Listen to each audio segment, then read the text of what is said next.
नमस्कार दोस्तों। Alpha officers academy के यूट्यूब चैनल पर आपका स्वागत है। हम देख रहे थे आरएस का रिवीजन मॉड्यूल, आरएस मेंस के लिए, और उसमें हमने योगा एंड स्पोर्ट्स शुरू किया था। और योगा एंड स्पोर्ट्स में हमने 1, 2 और 3 शुरुआत के 3 लेक्चर्स कंप्लीट कर लिए हैं। तो जिन्होंने ये ना देखे हों वो पहले ये देख लें, उसके बाद आप फोर्थ लेक्चर पे आए। वैसे यूजुअली तो ये होता है कि ये जनरली कोचिंग इंस्टीट्यूट्स में ये सबसे पहले पढ़ाया जाता है। ये बहुत इंटरेस्टिंग टॉपिक है, और ये basically topic yoga and sports में डाला हुआ है, पर ये योग एज अ फिलोसफी का भी बहुत बड़ा टॉपिक है। पूरा का पूरा फिलोसफी में सब्जेक्ट है ये। तो आज हम देखते हैं योगा एंड स्पोर्ट्स के बारे में, जो जो चीजें इसमें डाली हुई हैं जो हमारे आरएस के लिए इंपॉर्टेंट है, वो क्या क्या है। ठीक है, तो yoga positive way of life, ये हमारी जो सिलेबस है उसमें सिर्फ ये हेडिंग लिखी हुई है। पर उसने जो प्रीवियसली क्वेश्चंस पूछे हैं उसके बेसिस पे अपन लोग जो जो इंपॉर्टेंट चीजें हैं वो देखेंगे। ठीक है, तो सबसे पहले देखते हैं हम कि योगा का मतलब क्या है। योग का मतलब जोड़ना होता है। तो योगा का मतलब इंग्लिश में निकालें तो टू यूनाइट। यूनाइट किसको करेंगे? बॉडी को माइंड के साथ यूनाइट करना भी योगा है। मानव को मानव के साथ यूनाइट करना भी योगा है। तो योग मतलब जोड़ना है बेसिकली, है ना? जोड़ना है। और इसमें हम लोग आगे देखें तो कई अलग अलग जो अ, अपने उपनिषद हैं और गीता है, महर्षि वेदव्यास है, इनके द्वारा कुछ योग की डेफिनेशंस दी हुई है। तो हम लोग वो देखते हैं। तो महर्षि वेदव्यास है, उन्होंने योग की डेफिनेशन में योग को समाधि बताया है ना? कि योग समाधि है, योगा इज समाधि। फिर भगवत गीता जब योग को डिफाइन करती है तो वो कहती है योग कर्मसु कौशलम। इसका मतलब क्या है कि इफेक्टिवली आपका एक्शन परफॉर्म करना, आपका कार्य करना ही योगा है। तो उसके अलावा योगा कुछ नहीं है। भगवत गीता में फिर योग के प्रकार भी बताए हैं। तो कौन कौन से? ज्ञान योग, कर्म योग और भक्ति योग। ये योग के 3 प्रकार भगवत गीता में बताए हैं। एक बार ये 5 नंबर में स्टेटमेंट भी पूछा हुआ है कि योग कर्मसु कौशलम से आप क्या समझते हैं? what does the word what is the meaning of योग कर्मसु कौशलम। फिर इसके बाद हम बात करें तो कठोपनिषद में एक डेफिनेशन मिलती है। योगा क्या है? Yoga is complete control over senses. Senses के ऊपर पूर्ण नियंत्रण योग है। और श्री औरबिंदो औरबिंदो जो है, उन्होंने क्या कहा है? योगा क्या है? रियलाइजेशन ऑफ वंस एग्जिस्टेंस, है ना? खुद के एग्जिस्टेंस का रियलाइजेशन होना योग है। फिर पतंजलि जो सबसे बड़े इसमें थिंकर और जो योगा के प्रति जिन्होंने सबसे ज्यादा चीजें हमें दी है, वो मेंशन करते हैं अष्टांगिक योग। अपनी किताब है योग सूत्र, उसमें अष्टांगिक योग के बारे में मेंशन करते हैं। और वो कहते हैं योगा क्या है? योगा चित्त वृत्ति निरोध है। इसमें देखो ऐसा है कि चित्त वृत्ति उन्होंने माना है कि जो बेसिक प्रॉब्लम लाइफ में है वो क्या है? फ्लक्चुएशन ऑफ थॉट्स है ना? और इनको इन्होंने वृत्ति कहा है ना? वृत्ति का मतलब थॉट्स है। तो ये जो फ्लक्चुएशन ऑफ थॉट्स है ना, यही सबसे मूल जो जड़ है ना किसी भी परेशानी की, वो ये है। तो ये चित्त वृत्तियों का जो निरोध है वो योगा है। ठीक है, तो ये पतंजलि की ये 5 डेफिनेशन है। आपको कुछ भी योगा के बारे में पूछता है तो आप इसमें से 1-2 डेफिनेशन हमेशा याद रखें और वो लिख करके आएंगे। फिर आगे देखिए हम, तो योगा हमारे लिए क्यों इंपॉर्टेंट है? योगा मतलब वैसे बेसिकली लाइफ में क्यों इंपॉर्टेंट है? तो उसके इंपॉर्टेंस में देखेंगे हम लोग। उसके कुछ फिजिकल इंपॉर्टेंस होते हैं, कुछ मेंटल इंपॉर्टेंस होते हैं, कुछ सोशल, स्पिरिचुअल और एडमिनिस्ट्रेशन में भी योगा का क्या इंपॉर्टेंस है। तो देखिए फिजिकल इंपॉर्टेंस में तो ये हमारी इम्यूनिटी को इंप्रूव करता है, डाइजेशन को अच्छा बनाता है, बोन्स को स्ट्रेंथन करता है, फ्लेक्सिबिलिटी अच्छी करता है, बॉडी की ब्यूटी को बढ़ाता है और स्टेबिलिटी को मेंटेन करता है ना? स्टेबिलिटी को इंप्रूव भी करता है। ठीक है, तो ये इसकी फिजिकल इंपॉर्टेंस हो गई। फिर मेंटल इंपॉर्टेंस देखें तो ये कॉन्सेंट्रेशन पावर इंक्रीज करता है। फिर ये जो मेमोरी पावर होती है उसको भी इनहांस करता है। फिर ये पेशेंस इंक्रीज करने में मदद करता है, स्ट्रेस को रिड्यूस करता है और मेंटल स्टेबिलिटी भी बढ़ाता है। फिजिकल स्टेबिलिटी और मेंटल स्टेबिलिटी दोनों बढ़ाता है। फिर सोशल में देखें तो ये सोशल वैल्यूज डेवलप करने में हमारी मदद करता है, सोशल रिलेशंस इंप्रूव करता है और सोशल डिस्क्रिमिनेशन को कम करने में हमको मदद करता है। ये सारी चीजें देखो डायरेक्टली तो नहीं करता है, परंतु योग एज अ फिलोसफी देखें तो योग एज अ फिलोसफी हमको बहुत सारी ऐसी बातें बताता है।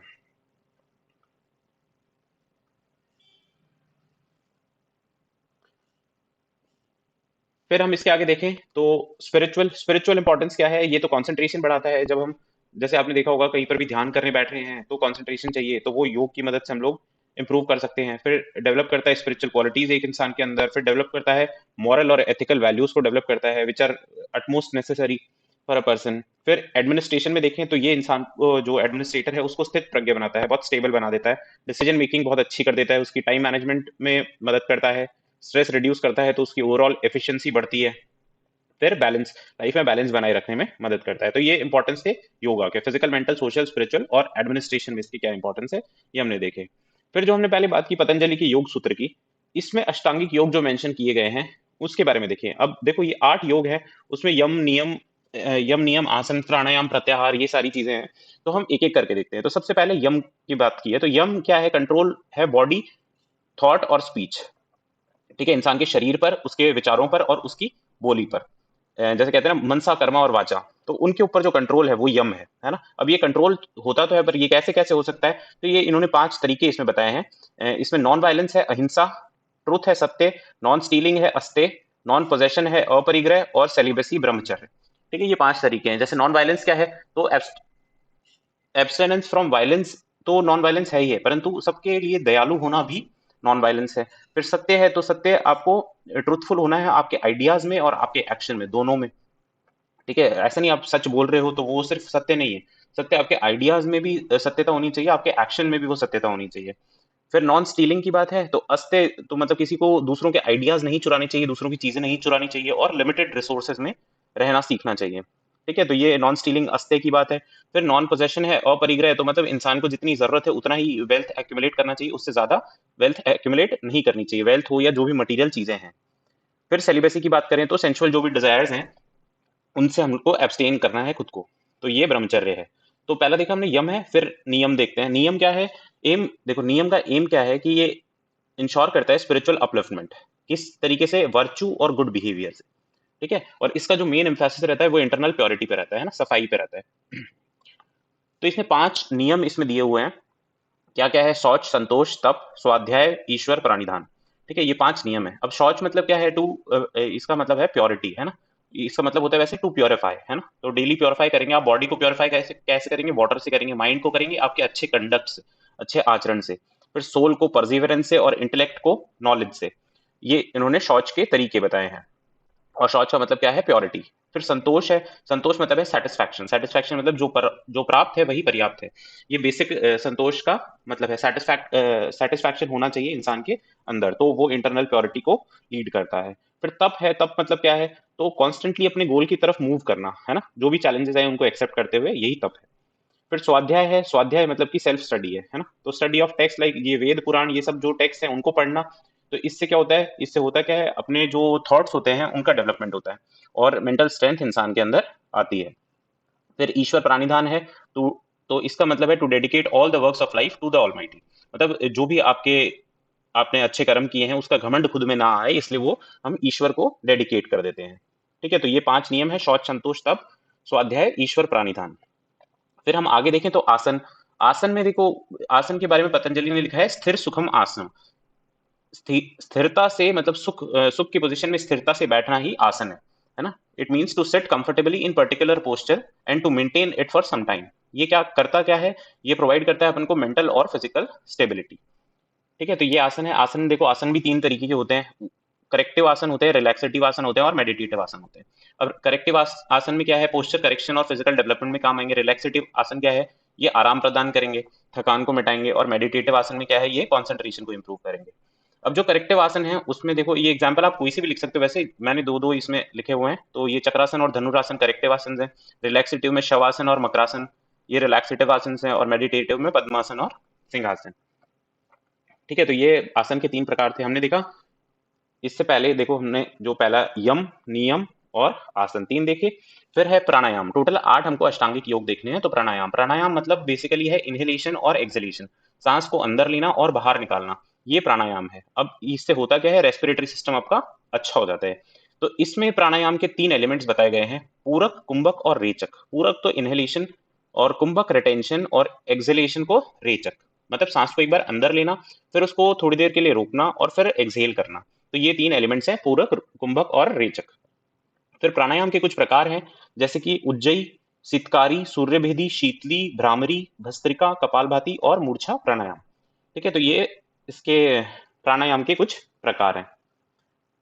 फिर उसके आगे देखें तो प्रत्याहार है। प्रत्याहार क्या होता है, ये प्रोसेस है सेल्फ कंट्रोल का। इससे क्या होता है, सेल्फ कंट्रोल से आदमी जो बहुत एक्सट्रोवर्ट है वो इंट्रोवर्ट हो जाता है। मतलब जब आदमी एक्सट्रोवर्ट होगा तो वो बाहरी दुनिया के लिए बहुत कुछ करेगा, या बहुत ज्यादा एक्सेसिव एनर्जी अपनी आउटर वर्ल्ड में वेस्ट कर देगा। पर जब वो इंट्रोवर्ट हो जाएगा तो वो सेल्फ एनालिसिस में चला जाएगा। तो प्रत्याहार मतलब क्या है, सेल्फ कंट्रोल करना, है ना। और प्रत्याहार के जरिए इंसान अपने जो सेंसेस है उन पे फुल कंट्रोल पा सकता है। Through pratyahara one can achieve full control over senses.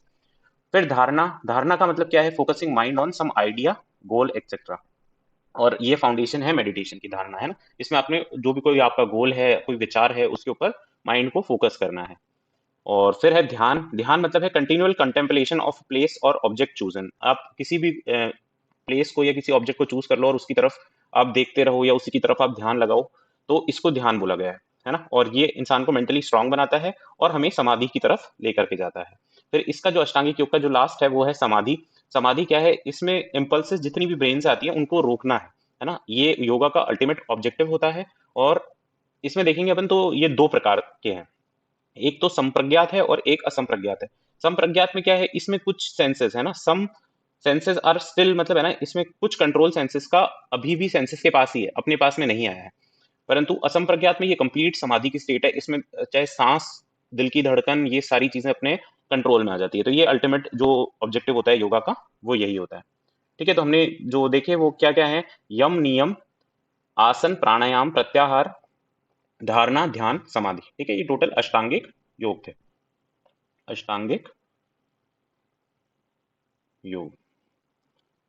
फिर इसके बाद में देखो, तो ये हमने टोटल 8 देख लिए। इसके बाद में हम देखते हैं सूर्य नमस्कार। अब देखो सूर्य नमस्कार, सन सैल्यूटेशन इसको इंग्लिश में कहते हैं। इसमें टोटल 12 पोजेस होते हैं, है ना, और एक 6-7 पोजेस के बाद में ये रिपीट होते हैं। तो इसमें कौन कौन से पोज हैं, वैसे तो देखो नाम इंग्लिश में भी यहाँ पर लिखे हुए हैं, आप चाहो तो इनको हिंदी में ही जो नाम है उसको आप इंग्लिश में लिख सकते हो। जैसे पहला पोज है प्रणाम आसन, इसमें प्रेयर पोज इसको इंग्लिश में कहते हैं, इसमें प्रणाम की मुद्रा में आप खड़े हो जाते हैं। फिर है हस्त उत्थान आसन, रेज आर्म पोज, इसमें आप आपके आर्म्स को रेज कर लेते हैं। फिर हस्त पादासन, इसमें आपके हाथ जो हैं वो पैर को टच करते हैं। फिर जो फोर्थ है वो अश्व संचाल आसन, इसमें क्या है, घोड़े जैसा इक्वेस्ट्रियन पोज बनाया जाता है। फिर पांचवा जो है वो दंडासन है, स्टिक पोज। फिर छठा है अष्टांग नमस्कार। फिर सातवां है भुजंगासन। आठवां है पर्वतासन या माउंटेन पोज। फिर 9th से वापस रिपीट होते हैं अश्व संचालासन। फिर 10th है हस्तपादासन और 11th है हस्त उत्तानासन। 12th में वापस आप ताड़ासन या स्टैंडिंग माउंटेन पोज कह लो या प्रेयर पोज कह लो। ठीक है, तो इसमें आ जाएंगे। तो ये टोटल 12 इसके पोजेस हैं। तो डायरेक्टली अगर कोई क्वेश्चन 5 नंबर में भी नहीं तो 2 नंबर में आ जाता है कि 12 पोजेस सूर्य नमस्कार के लिखने हैं, तो वो आपको ये सारे पोजेस लिखने हैं। ठीक है, ये उन्हीं के 12 जो योगासन हैं उनके नाम लिखे हुए हैं। फिर इसके अलावा बॉडी से इम्प्योरिटी निकालने के लिए षट कर्म की विधि बताई गई है ना। इसमें 6 टोटल ऐसी विधियां हैं जिनसे आप जो भी प्योरिफिकेशन है बॉडी का और इम्प्योरिटीज हटाना और बॉडी में प्योरिफिकेशन करना कैसे कर सकते हैं। तो इसमें 6 विधियां कौन सी हैं, नेति, धोती, नौली, बस्ती, त्राटक और कपालभाति। ये टोटल 6 हैं। अब देखो नेति क्या होती है, इसमें नाक की सफाई करते हैं। ये अलग अलग प्रकार की होती है, जैसे जल नेति होती है, इसमें पानी की मदद से सफाई होती है। घृत नेति होती है, उसमें घी की मदद से। और सूत्र नेति होती है, ये सूत्र नेति लिखा हुआ है ना, सूत्र नीति होती है उसमें धागे की मदद से। फिर धोती है, तो धोती में पेट की सफाई करते हैं, इसमें कपड़े से करते हैं। और मतलब इसमें छोटा सा एक पतला सा कपड़ा दिया जाता है, उसको आप पहले मुंह से पेट में डालते हैं और फिर उसको, फिर नौली है, उसमें जब आपने धोती से पेट में कपड़ा डाल लिया उसके बाद में पेट को घुमाया जाता है, उससे फिर है ना पेट को अच्छे से क्लीन करके उस कपड़े को बाहर निकालते हैं। फिर बस्ती होता है, ये इंटेस्टाइन की सफाई करते हैं पानी से। फिर त्राटक है, ये आंखों की सफाई करते हैं। अब आंखों की सफाई भी, जैसे कोई आपने कोई ऑब्जेक्ट ले लिया, उसको आप देखते रहो, बहुत देर तक देखते रहोगे तो आपकी आंखों में से आंसू आने लग जाएंगे, तो उस विधि को त्राटक बोलते हैं। तो इससे आंखों की सफाई हो जाती है। फिर कपालभाति है, तो ये लंग्स को क्लीन करने की विधि है। तो ये टोटल षटकर्म है, 6 एक्टिविटीज हैं ऐसी जिनसे आप प्योरिफिकेशन कर सकते हो बॉडी का। फिर योगा के प्रकार देखें तो योगा के अलग अलग जो प्रकार हैं वो देखो अलग अलग उपनिषद में अलग अलग प्रकार मिलते हैं। हम देखें तो गीता के अनुसार हम देख लेंगे कि क्या क्या प्रकार हैं। और एक पहले क्वेश्चन आया हुआ है योगराज उपनिषद के अनुसार, है ना, योगराज उपनिषद के अनुसार, तो वो देख लेंगे।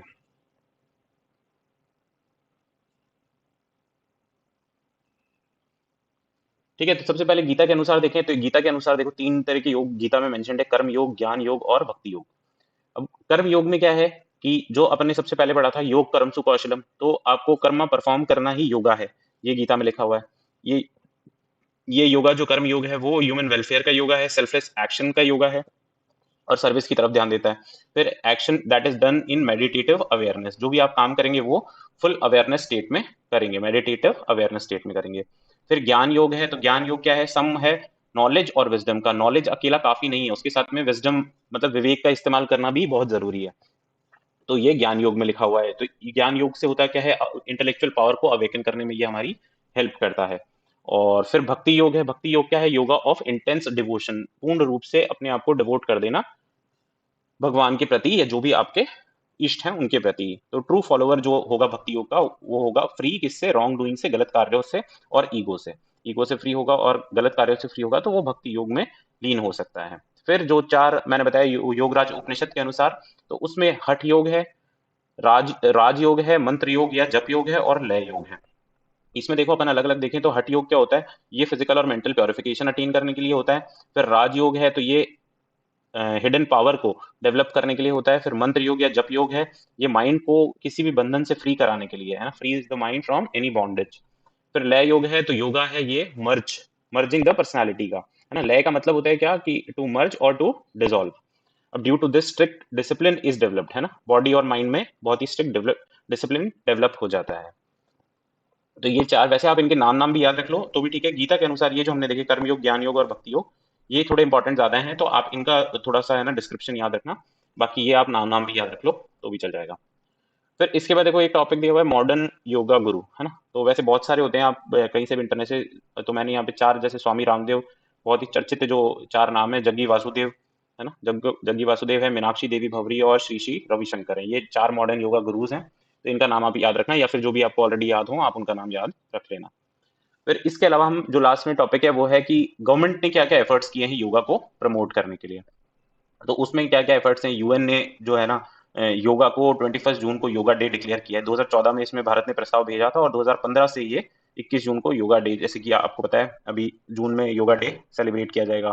फिर यूनेस्को में जो योगा है उसको इंटेंजिबल कल्चरल हेरिटेज, आपको पता हो तो कि कल्चरल हेरिटेजेस को यूनेस्को की लिस्ट में शामिल किया जाता है, तो योगा को उसकी इंटेंजिबल कल्चरल हेरिटेज की लिस्ट में शामिल किया गया है। फिर 2017 में देखो नेशनल हेल्थ पॉलिसी आई थी, उससे भी योगा को प्रमोट कर रही है गवर्नमेंट। फिर नेशनल आयुष मिशन जो आया था 2014 में, उससे भी प्रमोट किया जा रहा है। और आयुष मिनिस्ट्री जो गवर्नमेंट ऑफ इंडिया की है, उसमें योगा सर्टिफिकेशन के बोर्ड्स बनाए गए हैं, है ना। वो योगा के लिए सर्टिफिकेट्स देती है, योगा ट्रेनिंग करवाती है। उसके अलावा और क्या क्या एफर्ट्स हैं, योगा ओलंपियाड ऑर्गेनाइज किए जाते हैं एनसीईआरटी द्वारा स्कूली बच्चों के लिए। फिर 2015 में ये देखो एक इंडिया द्वारा, है ना, चाइना में एक यूनान मिंजू यूनिवर्सिटी है, वहां पर योगा कॉलेज खोला गया है। फिर inclusion of yoga in national games और खेलो इंडिया है। और फिर inclusion of yoga in school and college education. एक वाई ब्रेक भी इंपॉर्टेंट है, ये याद रखना, मतलब कहीं पर भी लिखना हो तो ये जरूर लिखना, कि अभी मोदी जी ने थोड़े टाइम पहले बताया था कि आप जब भी ऑफिस में काम कर रहे हो, सिटिंग जॉब है, तो जब भी आपको टाइम मिलता है, ब्रेक्स मिलते हैं, तो आप एक ब्रेक को शामिल करें वाई ब्रेक के तौर पे। वाई ब्रेक में करेंगे क्या, कि आपको 5 10 15 मिनट के लिए जो टाइम मिलेगा उसमें आप योगा परफॉर्म करेंगे। ठीक है, तो जैसे हमने पहले देखा था जो रिलैक्सेटिव योगा है, that can be very helpful. ठीक है, तो ये हमने आज बात किया योगा के बारे में। इसके बाद में हमारे दो टॉपिक्स और बचते हैं। एक फर्स्ट एड एंड रिहेबिलिटेशन है, जो प्राथमिक उपचार और पुनर्वास, और इसके बाद में ओलंपिक, पैरालंपिक और कॉमनवेल्थ एशियन गेम्स वाला टॉपिक है। ठीक है, तो दो लेक्चर्स इसके बाद और होंगे। ठीक है, तो बहुत बहुत धन्यवाद, मिलते हैं अगली क्लास में।